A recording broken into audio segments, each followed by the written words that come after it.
नमस्कार। इस विशेष समाचार बुलेटिन में आप सभी का बहुत बहुत स्वागत है। मैं हूं असीम मिश्रा और मेरे साथ हैं मेरी सहयोगी मनीषा। शुरुआत हेडलाइंस के साथ। अंतरिक्षीय क्षेत्र में भारत की एक और छलांग। सूर्य के अध्ययन के लिए आदित्य L1 मिशन 2 सितंबर को 11:50 पर होगा लॉन्च। इसरो ने जारी किया विस्तृत कार्यक्रम।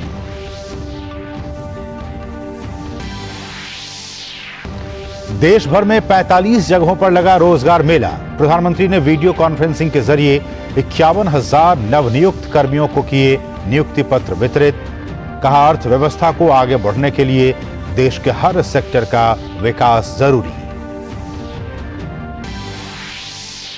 वित्तीय समावेशन के लिए शुरू प्रधानमंत्री जनधन योजना के 9 साल आज हुए पूरे। प्रधानमंत्री ने कहा, जनधन योजना ने गांव और गरीब के आर्थिक सशक्तिकरण के साथ ही रोजगार निर्माण में भी निभाई बहुत बड़ी भूमिका।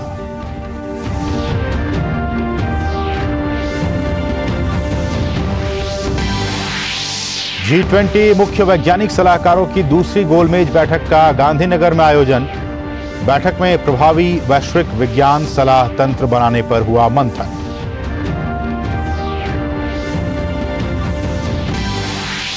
और सावन के महीने का अंतिम सोमवार आज देश भर के शिवालयों में उमड़े श्रद्धालु। उज्जैन में बाबा महाकाल के दर्शन के लिए दूर दूर से पहुंचे शिव भक्त।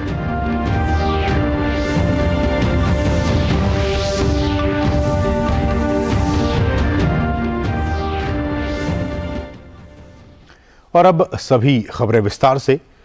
प्रधानमंत्री नरेंद्र मोदी ने आज वीडियो कॉन्फ्रेंस के जरिए 51,000 से अधिक नवनियुक्त कर्मियों को नियुक्ति पत्र वितरित किए। ये रोजगार मेला देश भर में 45 स्थानों पर आयोजित किया गया। देश भर से चुने गए नए कर्मी गृह मंत्रालय के तहत विभिन्न संगठनों में constable general duty, sub inspector general duty और गैर जनरल ड्यूटी कैडर पदों जैसे विभिन्न श्रेणी के पदों पर अपना योगदान देंगे।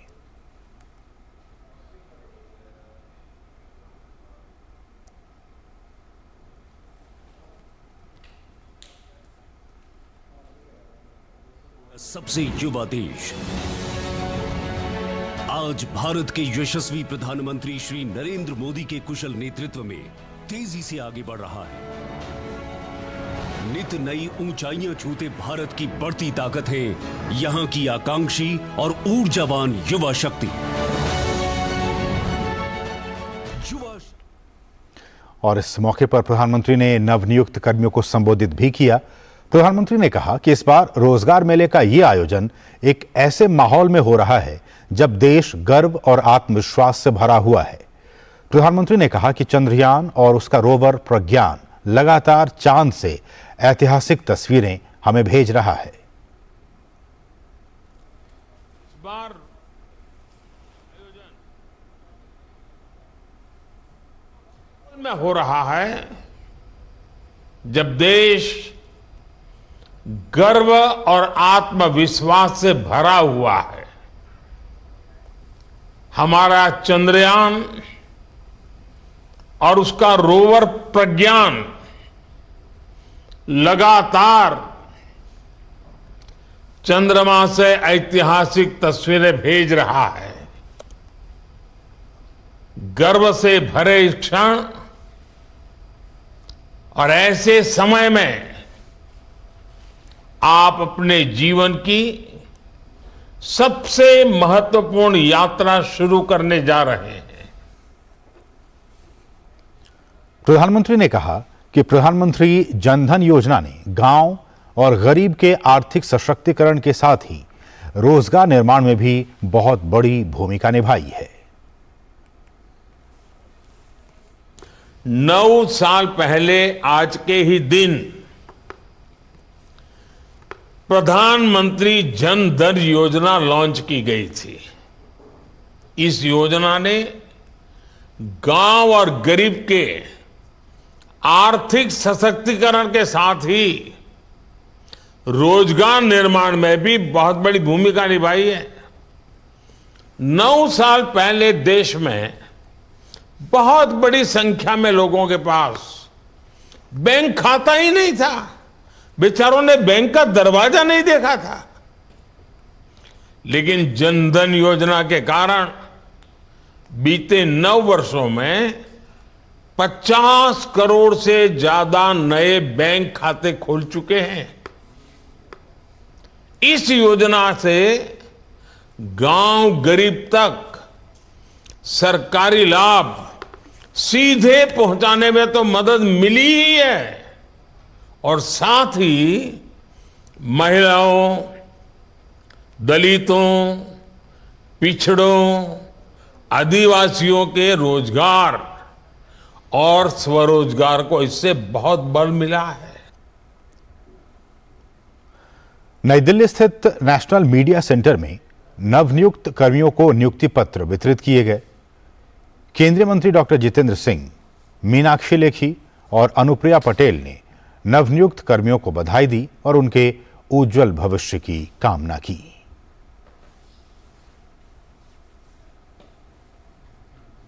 हैदराबाद में भी आज रोजगार मेले का आयोजन किया गया। इस मौके पर केंद्रीय मंत्री जी किशन रेड्डी ने नवनियुक्त लोगों को नियुक्ति पत्र सौंपे। साथ ही इन लोगों को भविष्य के लिए शुभकामनाएं भी दी।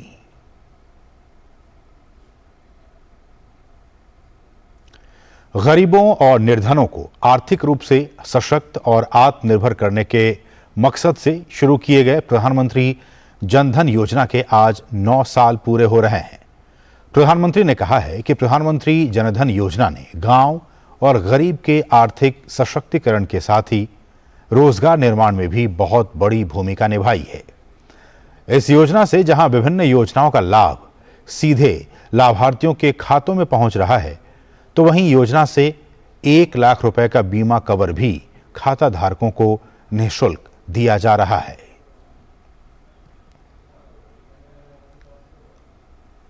केंद्रीय मंत्री अनुराग सिंह ठाकुर ने आज पटियाला में आईएनएस में करीब 13 करोड़ रुपए के कामों का उद्घाटन किया। उन्होंने कहा कि सरकार राज्य में खेलों को बढ़ावा देने के लिए पूरा प्रयास कर रही है।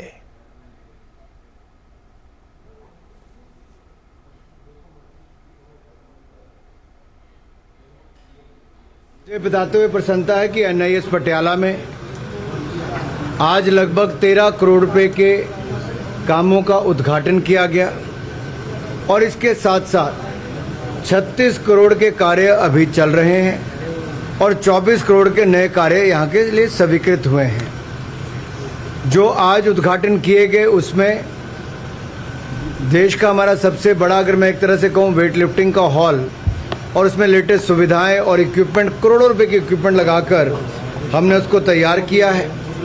वहीं पे सिल्वर जुबली एकोमोडेशन, उसका रेनोवेशन करके उसको सुपुर्द किया, जिसमें लगभग 2.25 करोड़ रुपए खर्च हुए। और गोल्डन जुबली हॉल जो हॉस्टल जो है, जहाँ 12 कमरे हैं कोचेज़ के लिए, उनको भी रेनोवेट किया गया है।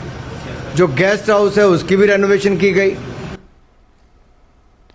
राष्ट्रपति द्रौपदी मुर्मू ने आज राष्ट्रपति भवन के सांस्कृतिक केंद्र में आंध्र प्रदेश के पूर्व मुख्यमंत्री और मशहूर तेलुगु अभिनेता एनटी रामाराव के शताब्दी समारोह पर उनकी याद में स्मारक सिक्का जारी किया।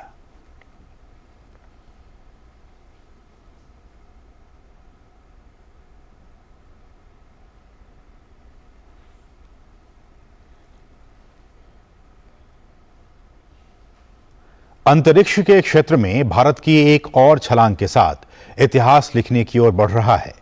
आने वाले 2 सितंबर को 11:50 पर सूर्य के अध्ययन के लिए आदित्य L1 मिशन 2 सितंबर को लॉन्च किया जाएगा।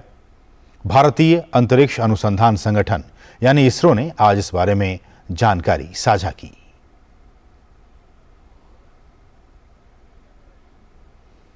वहीं चंद्रयान 3 मिशन के बदौलत इतिहास में पहली बार चांद के दक्षिणी ध्रुव के तापमान के बारे में जानकारी मिल पाई है। लैंडर विक्रम पर लगे पेलोड चंद्र सरफेस थर्मो फिजिकल एक्सपेरिमेंट यानी चेस्ट ने चंद्र सतह के तापमान का प्रोफाइल ग्राफ भेजा है, जिससे पता चलता है कि चांद की सतह का तापमान एक समान नहीं रहता है। सतह के ऊपर सामान्यतया 50 से 60 डिग्री सेंटीग्रेड के बीच तापमान रहता है, जबकि दक्षिणी ध्रुव का अधिकतम तापमान 70 डिग्री सेंटीग्रेड है। इसरो ने सोशल प्लेटफॉर्म एक्स पर पोस्ट करते हुए ये जानकारी साझा की है।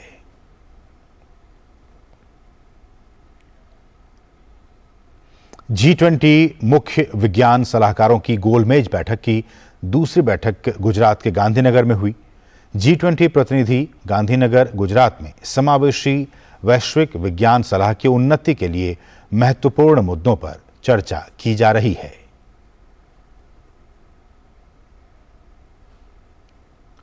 आज दिल्ली में G20 इंडिया एग्रीटेक शिखर सम्मेलन का आयोजन किया गया। शिखर सम्मेलन में कृषि क्षेत्र में प्रौद्योगिकी की भूमिका और भविष्य में प्रौद्योगिकी आधारित कृषि की संभावनाओं पर चर्चा की गई। शिखर सम्मेलन में स्टार्टअप और कृषि उद्योग से जुड़े विशेषज्ञों ने हिस्सा लिया।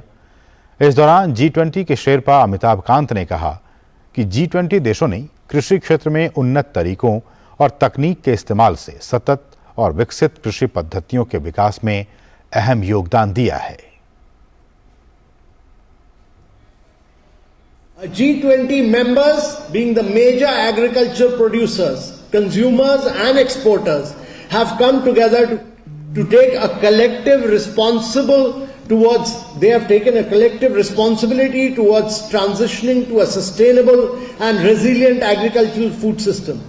This they have committed to achieve through strengthening policies and collaborative actions, especially for accelerating innovation and the use of digital technology. Fundamentally, our ambition should be to transforming the agri-food sector into an attractive, very attractive and lucrative modern business enterprise. This needs to be done by keeping the farmers at the core of this digital revolution, by facilitating affordable access to an inclusive digital infrastructure and exploration of digital tools that cater to the needs of the agri sector. और यहां रुकें एक छोटे से break के लिए। आप देखते रहिए डीडी न्यूज।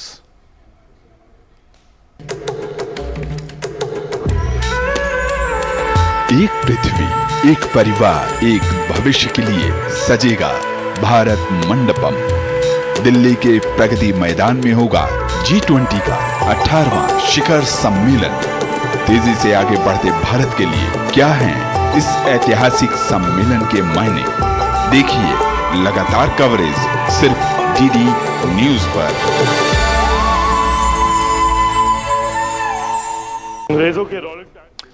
और ब्रेक के बाद आपका फिर से स्वागत है। हरियाणा के नूंह में पिछले महीने हुई हिंसा के बाद विश्व हिंदू परिषद ने एक बार फिर ऐलान किया है कि ब्रज मंडल जलाभिषेक यात्रा को पूरा किया जाएगा। हालांकि हरियाणा सरकार ने इसकी अनुमति नहीं दी है। उधर प्रशासन ने राज्य पुलिस को हाई अलर्ट पर रखा है और कड़ी सुरक्षा व्यवस्था का इंतजाम किया है। साथ ही जिले के स्कूल, कॉलेज और बैंक समेत सभी शिक्षण संस्थान बंद रहेंगे।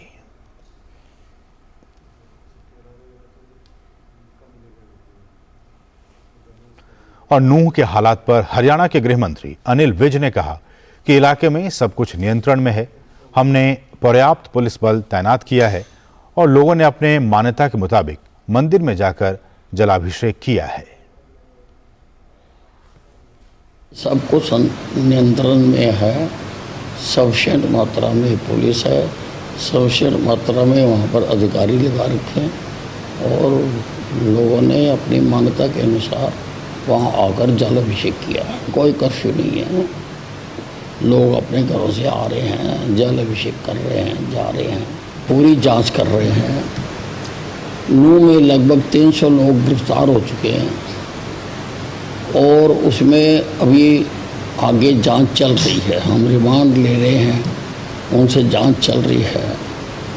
और कांग्रेस के विधायक मामन खां को भी पुलिस ने तफ्तीश में शामिल होने का नोटिस जारी किया है, क्योंकि उनकी गतिविधियां भी संदिग्ध लग रही हैं। कांग्रेस के अनेकों छोटे बड़े पदाधिकारियों ने इसमें भूमिका अदा की है। हम सबके सामने रखेंगे कि ये सारा किया धरा कांग्रेस का ही है। नेपाल के तराई इलाके और पश्चिमी चंपारण में तेज बारिश के चलते गंडक, मनियारी, पंडे जैसी नदियों का जलस्तर बढ़ गया है। प्रभावित ग्रामीण कटाव रोकने के लिए बांस और बल्ले का उपयोग कर रहे हैं। वहीं किसानों की 100 एकड़ से अधिक की फसल जलभराव के कारण नष्ट हो चुकी है। इसके अलावा ग्रामीणों को काफी दिक्कतों का भी सामना करना पड़ रहा है और उनके घरों में भी पानी घुस गया है।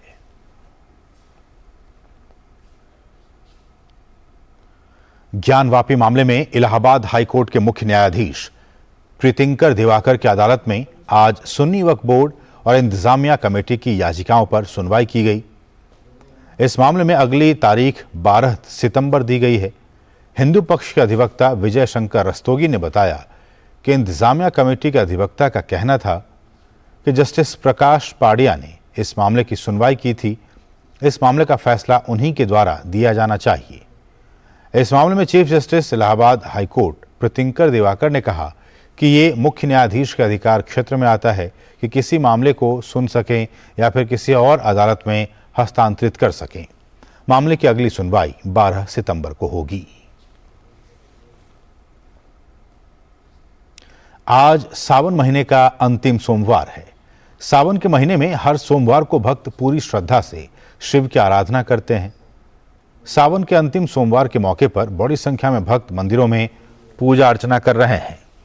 दिल्ली के गौरीशंकर मंदिर में भी भक्तों ने पूजा अर्चना की। इसके साथ ही मध्य प्रदेश के उज्जैन स्थित महाकालेश्वर मंदिर में भी भस्म आरती की गई, जिसमें बड़ी संख्या में भक्तों ने शिव की आराधना की।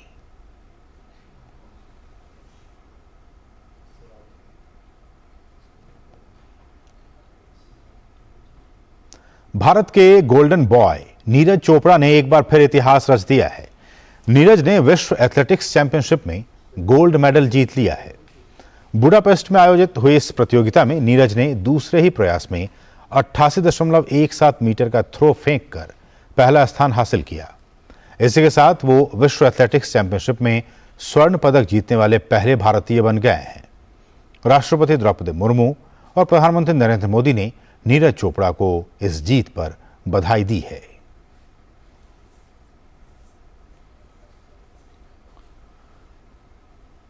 और विश्व एथलेटिक्स चैंपियनशिप में ऐतिहासिक गोल्ड मेडल जीतने के बाद नीरज चोपड़ा ने अपना पदक देशवासियों को समर्पित किया और सभी देशवासियों के समर्थन के लिए उनका धन्यवाद दिया। भारतवासियों को मैं धन्यवाद बोलूंगा कि आप सभी रात को जाग रहे हैं और सपोर्ट कर रहे हैं। बहुत बहुत धन्यवाद। ये मेडल पूरे इंडिया के लिए है। ओलंपिक चैंपियन बने थे, अभी वर्ल्ड चैंपियन है। हम कुछ भी कर सकते हैं। आप सभी ऐसे ही मेहनत करते रहो अलग अलग फील्ड में, और हमको दुनिया में नाम करना है। और विश्व एथलेटिक्स चैंपियनशिप में भारत की 4x400 मीटर रिले टीम ने फाइनल में 5वां स्थान हासिल किया। मोहम्मद अनस याहिया, अमोद जैकब, मोहम्मद अजमल और राजेश रमेश की भारतीय टीम ने फाइनल में 2 मिनट 59.92 सेकंड का समय निकालकर शीर्ष 5 में स्थान बनाया। इस स्पर्धा का स्वर्ण पदक अमेरिका ने जीता, तो वहीं फ्रांस ने रजत और ब्रिटेन ने कांस्य पदक हासिल किया।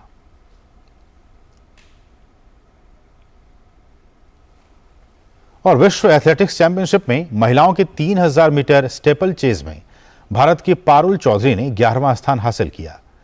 फाइनल में पारुल ने 9 मिनट 15 सेकंड और 31 सेकंड का समय निकालकर 11वें नंबर पर रहीं। हालांकि उन्होंने नेशनल रिकॉर्ड बनाने में सफलता पाई। इसी के साथ उन्होंने अगले साल होने वाले पेरिस ओलंपिक के लिए भी क्वालिफाई कर लिया।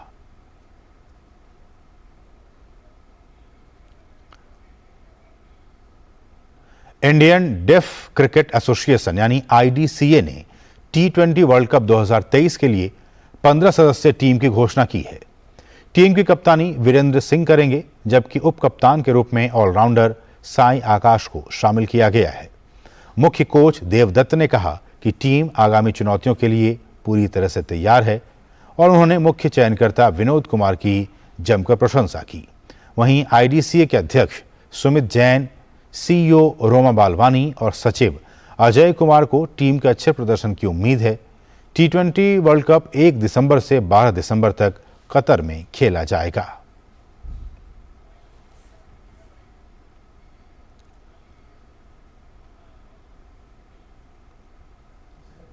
वर्ल्ड कप जीत के आएगी इंडिया। जो 1 तारीख से लेकर 12 तारीख में जो वर्ल्ड कप होगा कतर में, हमारी जो 15 टीम के सदस्य टीम है हमारी, और पिछले जो 2-3 महीने में हम चैंपियन ट्रॉफी भी जीत के आए हैं, जो हमने साउथ अफ्रीका को हराया था। तो इस बार भी हमें पूरी कोशिश है, हमारी इंडिया वर्ल्ड कप जीत के आएगी। जब से मैं 2-3 साल से जुड़ा हुआ हूँ टीम के साथ, बहुत अच्छा खेल रहे हैं बच्चे, और सभी आज के टाइम में पूरे इंडिया में सब इन बच्चों को जानने लग गए हैं कि डेफ एंड डम्ब भी टीम है। अभी फिलहाल ही में अभिषेक बच्चन ने फिल्म 2-3 दिन में रिलीज हुई है। अभिषेक बच्चन जी ने भी डेफ टीम के लिए शाबाशी दी और उन पर इंस्टाग्राम पर अपने पोस्ट भी किए उन्होंने। हर प्लेयर को मोटिवेट कर रहा है। आपने शायद इकबाल फिल्म देखा होगा, ये सब इकबाल फिल्म के बाद शुरू हुआ, इनको तवज्जो मिलनी शुरू हुई, इनके बारे में लोगों को पता लगा कि ऐसे भी प्लेयर होते हैं, चाहे क्रिकेट के अलावा भी दूसरी गेम बहुत सी हैं। तो बड़ा अच्छा लगा, तो फिर इस चीज़ को प्रमोट किया गया, इंडिया के द्वारा प्रमोशन मिली, और आज ये देखो कि ऐसा टाइम आ गया कि डफ एंड डब का भी वर्ल्ड कप हो रहा है, और इससे बड़ी खुशी हो रही है, और इन बच्चों को इतना मोटिवेशन मिलेगा कि दिल से खुशी होगी कि ये ऊपर निकले। कम्युनिकेट करने में ज़्यादा प्रॉब्लम नहीं आती है, देन कि क्रिकेट खेल रहे हैं वो, एंड देन हम क्रिकेट सेलेक्टर हैं, हम क्रिकेट बच्चों को सिखा रहे हैं, तो दूर से हमें इंस्ट्रक्शंस को ही सारों में बताना होता है, तो इस चीज़ को ईजिली पिक कर लेते हैं। बट इनकी एक साइन लैंग्वेज भी होती है जो हमें भी समझ आने लगी इनके साथ रह के, जो पहले नहीं आती थी, बट अब मज़ा आ रहा है इनके साथ रह के। नॉर्मल क्रिकेट के मुकाबले इनके अंदर जोश ज़्यादा होता है कि कुछ करते हैं तो बोल तो पाते हैं, तो अपने एक्सप्रेशन को ऐसे जाहिर करते हैं कि जो जेन्युइन नॉर्मल क्रिकेटर उनसे बेटर देन अपने एक्सप्रेशन को दिखाते हैं। बढ़ेंगे एक बहुत ही महत्वपूर्ण खबर कि कहते हैं ना कि जाको राखें साइयां मार सके न कोई। ये कहानी उसी को चरितार्थ करती है। दरअसल हुआ ये है कि एक उड़ते हवाई जहाज में 2 साल की बच्ची की डॉक्टरों ने जान बचाई है। ये घटना रविवार रात 9 बजे की है, जब बेंगलुरु से दिल्ली आ रही एक फ्लाइट में उड़ान के दौरान 2 साल की बच्ची ने अचानक सांस लेना बंद कर दिया। तभी विमान में मौजूद एम्स के 5 डॉक्टर तुरंत बच्ची की जिंदगी बचाने में जुट गए और बहुत ही सीमित संसाधनों के बीच उसे बचाने के लिए अपनी पूरी ताकत झोंक दी, जिसके बाद बच्ची की सांस लौट आई। इस बीच फ्लाइट नागपुर में उतारकर बच्ची को एम्बुलेंस के जरिए अस्पताल पहुंचाया गया। यह घटना विस्तारा एयरलाइंस की फ्लाइट UK 814 में हुई है। तो इसके साथ ही इस विशेष समाचार बुलेटिन में बस इतना ही। मुझे और हमारी पूरी टीम को दीजिए अनुमति। नमस्कार।